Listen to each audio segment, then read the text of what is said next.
ақ пенен қараны айырып білу жеткіліксіз болады. Себебі қызыл, жасыл, сарыларды да айырып білу керек. Әсіресе светофордың алдында.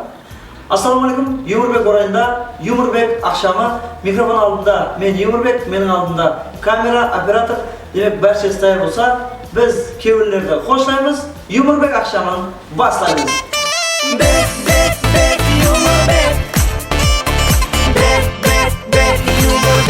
Неге бүгін 23 декабр 2015 жыл өз жұмағына жетіп шамаласып, еліміз бойлап байрам кайфияты басыланып кетті. Неге негізіне келгенде біз өзіміздің емес, өзгелердің кеуіліне шығуға көбірек әрекеттеміз. Мысалы көшеде бір әдеп сақлап, кешіресіз айта алмайсыз ба, сағат неше болды? Мүмкін болса маған жәрдемдесе аласыз ба деп müracaat қыламыз. Ал өзіміз қалған уақытта, сағат неше болды? Не тұрсаң, жәрдем бермесе деп müracaat қыламыз. Бұл мешкеп әсіресе бір қонақ күткен уақытта, өзімізден, балаларымыздан жасырып қонаққа деп алып қоямыз. Өзімізге қимаған нәрселерді қонақ үшін, мейман үшін сақлаймыз. Бірақ негізіне келгенде адам бұл өмірге 5 күндік мейман дейді. Ал өзгелерде бар кеуіл өзімізде жоқ па? Демек, өзіміздің кеуілімізге қашан қараймыз? Әне осы сұрауларға жауап алу мақсатында. Бүгін студиямызда диван бар, диванымызда мейман бар. Демек, юмор тарауында бірнеше жылдардан бері бірге істесіп отырған жақын достымыз Мақсет Абджамилов бүгін мейманда. Мақсет, студиямызға қош келіпсіз. Рахмет, әулем бар, баршаңызды кіріп отырған 2016 жаңа жылмен құттықтаймыз. Сол жаңа жыл елімізге сондай ажайып құт береке алып келсін дейміз. Рахмет, өзіңе де байрамға құтты болсын. Ал Мақсет, байрамға таярлықтар қалай? Енді пердебайыпқа деп байрамға таярлықтар жақсы. Сол тақмақ ядылап, маска тағып дегендей таярлықты басына жіберді. Маска? Ол сізге масканың не керек бар? Мұна бетіңіздегі масканың ой жетпей ме? Біріншіден, бұл маска емес. Біріншіден. Екіншіден, нормальный, конкретный деген сөздерді араластырып, орысша араластырмай, таза қарақалпақша сөйлесек бола ма? Не үшін енді нормальный, конкретный деген сөздер өзіміздің қарақалпақша сөздер. Мысалы, нормальный дегенде бар да, орысшада деген жоқ. Нормальный біздерде. Орысшада нормальный біздерде нормальный. Конкретный деген сөз бар. Бірде мен не қып жүр, орысшада конкретный, бізде конкретный. Сәубетке қайтсақ, қайтамыз ба сәубет? Қайтқанда сәубетімізге қайтамыз деймін да, әзіл ғой. Мақсат, сізге бірінші сұрау, сол халыққа әзіл сөздерді жеткізуді, әзіл сөз айтуды қашан бастағансыз? Мен де дұрыс бірден бұндай әзілкеш көп сөйлейтін болып кетпедім. Мен алдыла ұлыма сөйлей алмайтын едім. Кейін 2 жасқа толғаннан кейін әсте сөйлеп үйрендім. Сөйтіп басыланып кетті. Жақсы, түсінікті. Ал дөретушілік жұмыстарды қашан бастадыңыз? Енді дөретушілікті мен 2009 жылы бастадым. Жеке сахнаға шығып, әзіл айтып. Енді сол уақыттағы мен әзіргі пайттағы дөретушіліктің парқын айтатын болсам, ең баста сахнаға шыққан уақытлары бұл күмәй, маңдайым қызықшы бар ма еді, бұл күмекіне деп қызықсынатын еді адамдар. Енді қазір құдайға шүкір ел танып, абырайымыз артып, сахнаға шықса, ма кім ғой ана, кім еді, аты кім еді, кім ғой ана деп әйтеуір дәрі таниды әйтеуір, құдайға шүкір. Болады жүдә бір әжайып. Келесі сұрау, әзілді жазатын уақытта ілхам қай пайтта келеді? Енді біздер әзіл жазуға ілхам күтіп отырмаймыз. Күтіп отырсаң отырып қаласың дегендей да. Ізденеміз, кітап, журнал ақтарып, интернеттен, мысалы КВН, Comedy Club, оны іздеп, солар жинап, ілхам келген уақытта бәрін қайта іздеп шығамыз да біз оған. Негізі жинаймыз. Қоласына ізденбесең дейді, көбірек жаңалық жаратып ізденіп тұрсаң, халқам сені іздеп тұрады. Ең жақсы әзіл бұл қандай әзіл? Ең жақсы әзіл, өзіңнің юмор тарауындасың ғой, білесің, ең жақсы әзіл бұл қайқи өмірден алынған әзіл. Мақсат, біз білеміз, сіз бұл тарауға КВН арқылы кіріп келгенсіз, сол КВНдегі жетіскерліктеріңіз hakkında айтып өтсеңіз. Дұрыс, енді расын айтсам, мен достым Юморбекке ұсап, бұл тарауға КВН арқылы кіріп келгенмен, КВНде сол студент уақытлары 1998 жыл, 2002 жыл аралығында КВНде ойнадық, факультетте, онан соң Жайқын КВН командасында. Оны КВН қойғаннан кейін, студент таусылғаннан кейін, КВНерге режиссерлік қылып бастадық. Өзбекстан чемпионлары шыққан, бірақ енді өзім мақтау сәл қолай істеу керек та енді. Ма бір және айтып кететін нәрсе, КВНнің маған ең ұнайтын жері, таярлық барысында біреуге үйретіп жатыр, КВН таярлық біреуге үйретіп жатыр, өзімнен көп нәрселерді үйренгенмін. КВНнің маған пайдасы көп. Рахмет ажайып жауабыңыз үшін. Енді келесі сұрау, мінекей өз жұмағына жетіп отырған 2015 жыл Мақсет Абджамил үшін қандай жыл болды? 2015 жыл жақсы жыл болды. Табыстар бар. Мысалы атап өтсек, Юморбек Орай ашылды. Hamda жеке өзімнің бірінші Күлкішек атты жеке концертінде тапына үлкен театрда өткізуге еріштік. Сол табыстар жүдә жақсы 2015 зор. Yaxşı. Күлкішек hazır концерті, енді адамдар мақтап жатыр, зор дейді, бірақ сіз өзіңіздің пікіріңіз қандай? Енді басқалардың пікірінен естігенбіз, дұрыс енді басқалардың пікірінен естік. Күлкішек концертінде әмелге аспай қалған жұмыстар көп болды. Өзім бір шетінде барсам, ол сахна артында. Енді Құда қаласа бұйыртса, 2016 жылы жаңа әзілдерде оларды пайдаланамыз деген ойда бар. Мінекей жақында Юморбек Орайын ашыпсыз. Юморбек Орай хақында бір кеңінен мағлұмат берсеңіз.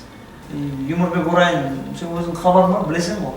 Дұрыс, мен білемін, мен хабарым бар. Бірақ халқам бір хабардар болсын деймін да, әрмеге жету үшін бір толығырақ Юморбек Орай хақында айтып берсеңіз. Дұрыс, айтпақшы, халқам білу керек. Енді Юморбек Мақсет жауапкершілігі шектелген жәмияты деп жұмыс басталғаннан кейін кеңейту керек болды. Біз Юморбек Орай деп жұмыс бастадық. Барлық түрдегі байрамлар, қалай тойларда қызметтедік. Мұрындық апамен рестораннан басқа барлық қызметті біз бір жерден Питкеретон болып ашқанбыз. Халыққа қолайлы болсын деп.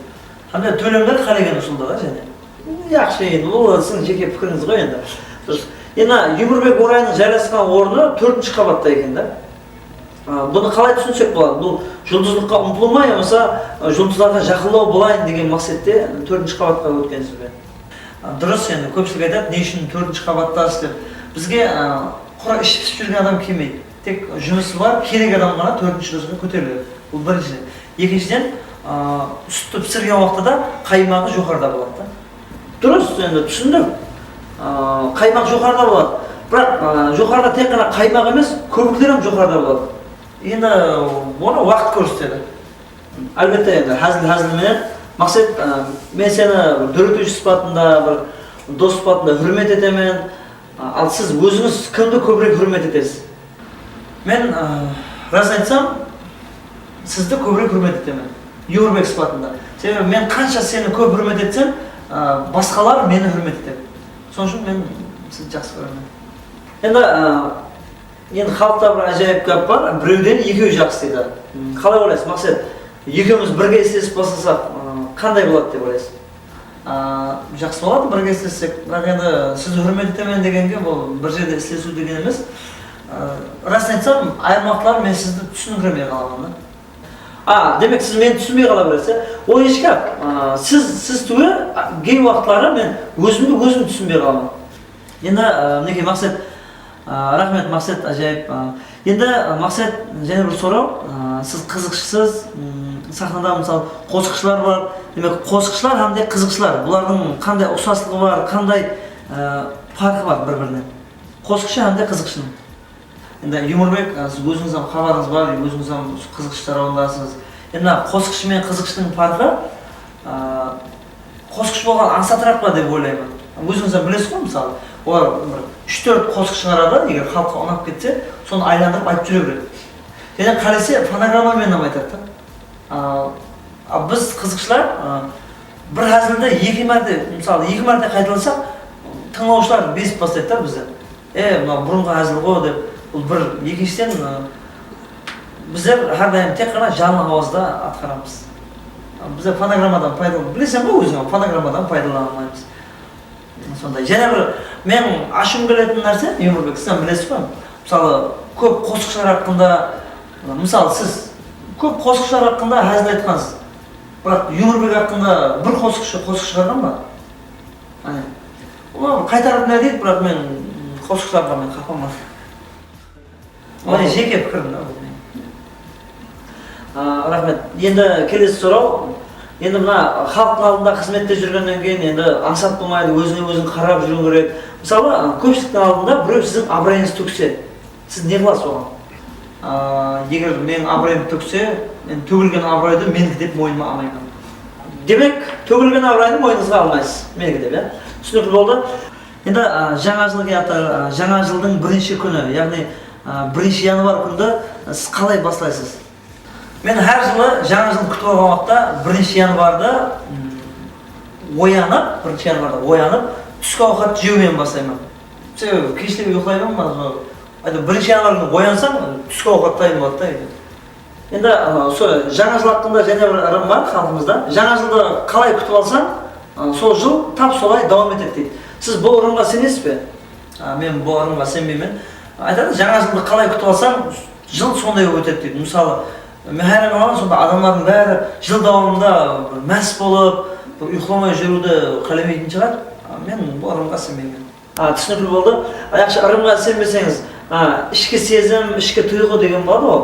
Сіз сол ішкі сезімге құлақ асасыз ба? Енді ішкі сезімнің айтқанын қыла беруге болмайды. Өзіңнен білесің.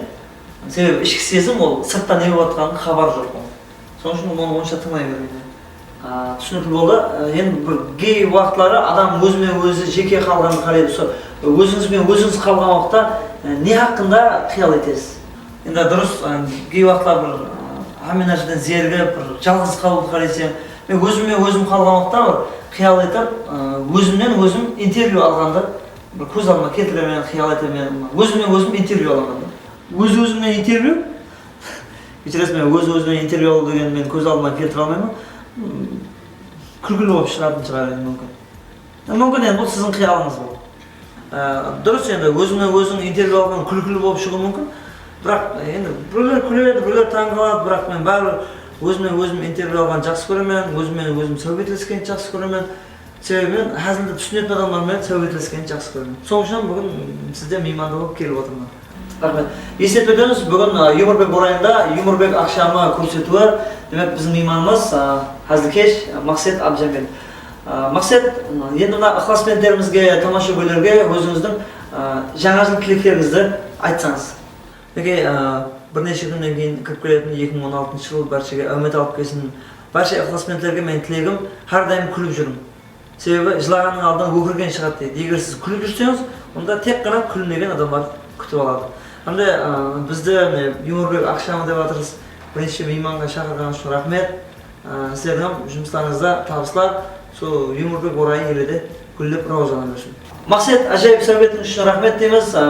Юморбек орайында, Юморбек ақшамында бірінші мейман болып жатсыз. Қымбатлы уақытыңызды бөліп келген үшін рахмет. Кіріп кетірген 2016 жаңа жыл сізге табысты болып келсін. Мен шын кеудеден тілеймін соны. Демек, байрамды жақсы күтіп алыңыз. Рахмет.